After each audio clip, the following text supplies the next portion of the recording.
I started this in 1983. I was inspired by the West Virginia scenery, mountains, and so it started out as an Appalachian layout. I was modeling C&O, Western Maryland, Baltimore and Ohio, Norfolk and Western. And it was a lot of fun. It was beautiful stuff. However, my major lament was I never saw what I was modeling, only in video and in book. So I decided to go back to my roots. So I kept the scenery, but changed the equipment to Erie, New York Central, Pennsylvania, Central Jersey, and just about all the roads that ran throughout the Northeast. And I love it now because everything on the layout actually I have a history with as far as the prototype. I graduated from Parsons School of Design with postgraduate work at the University of London, well, whatever. I've been around. I was very lucky. I had parents that insisted on me having a good education. So my education was design. Originally I was in pre-med, but I found out it wasn't for me. So I dropped out of that. Actually, I didn't drop out. The school dropped me out. And I eventually found my way after working on the railroad for a year. Okay, what I'm working on now is a series of semi-Victorian buildings. Actually, I call it Appalachian Gothic. The style doesn't exist, but it exists in my mind.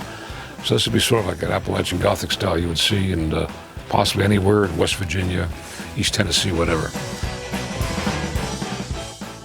Sometimes I sketch it, sometimes I don't. Here I'm doing a rough sketch, arrangement sketch. These are like 10-minute sketches, just to get an idea, and I can build from that. Everything is built out of wood and some styrene parts, but nothing is kit built. Okay, just about ready to start building this son of a bitch right now.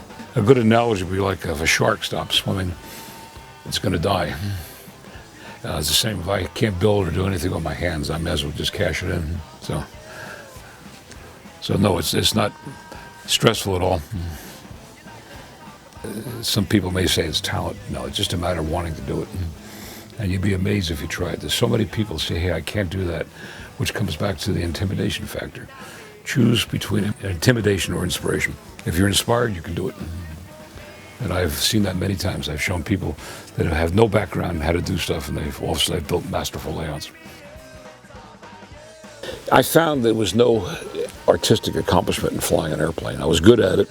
I had accrued several thousand flying hours, but I just had to do something artistic. So I got into music, took up playing banjo and fiddle and guitar, mostly banjo and guitar.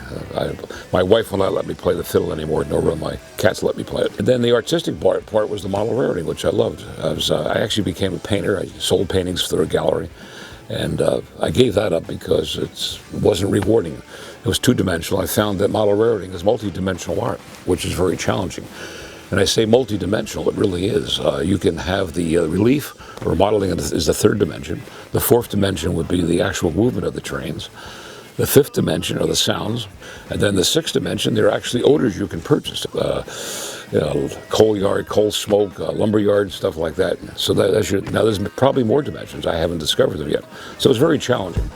And if I were to build a layout this size for a customer, the price would be close to $2 million. Sandy, my wife, is very, very supportive, mainly because she knows it's important to me. Most wives who actually feel it's a competition with time, the hobby is not, because what it does, it keeps them home rather than in the bars, bowling or out drinking and wenching or whatever, playing poker. I have a daughter who's a psychologist, and she can't understand why I don't put the trains up after Christmas. My son, the architect, comes down here and says, Jesus Christ, Dad, you're a dinosaur. Where's the maglev trains? Where are the glass wall? I said, John, you don't understand. This is my period. It's a time capsule. I want to be here. I applied for admission to the 21st century, about 15 years ago, and I was rejected. They won't let me in. I think still mired somewhere in maybe the late 50s, early 60s. I never got beyond that.